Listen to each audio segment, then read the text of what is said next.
అగ్రనటుల్లో ఒకరైన నందమూరి తారక రామారావు గారు నటులే కాక నిర్మాత, దర్శకులు, రచయిత, గాయకులు, స్క్రీన్ ప్లే రైటర్.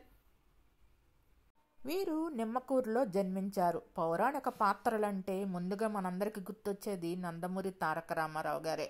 కృష్ణుడి పాత్ర వేసిన, రాముడి పాత్ర వేసిన, దుర్యోధనుడి పాత్ర వేసిన, ఎవరి పాత్ర పోషించినా అందులో మనకి ఎన్టీఆర్ కనిపించరు, పాత్ర మాత్రమే కనిపిస్తుంది. వీరికి గాను ఒక సోదరుడు త్రివిక్రమరావు, అతను కూడా నిర్మాత.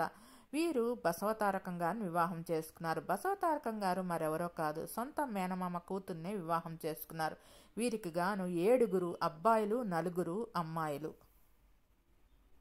తన తోటి నటుడైన అక్కినేని నాగేశ్వరరావు గారితో మంచి అనుబంధం ఉంది. ఇద్దరు సొంత అన్నదమ్ములుగా మెలిగేవారు.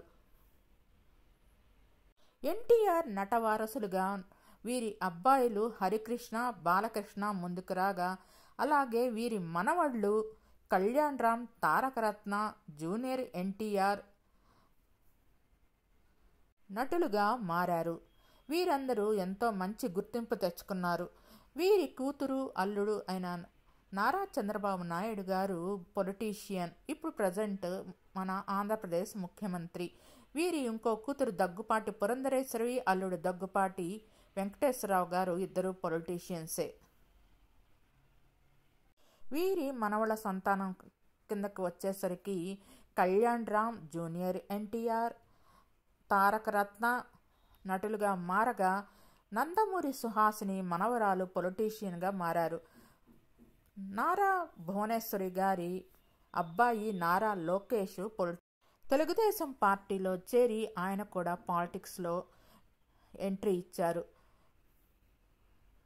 ఎన్టీ రామారావు గారు తెలుగుదేశం పార్టీ స్థాపించిన 9 నెలల్లోనే ఆంధ్రప్రదేశ్ ముఖ్యమంత్రిగా 3 సార్లు ఎన్నికైన ఘనత ఆయనది. వీరి మొదటి సినిమా మనదేశం కాగా, చివరి సినిమా వచ్చి శ్రీనాథ కవి సార్వభౌమ.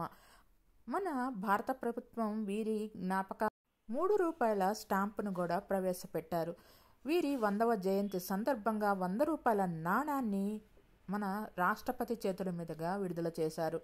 ఎన్టీఆర్ బయోపిక్ వీరి అబ్బాయి బాలకృష్ణ తీశారు.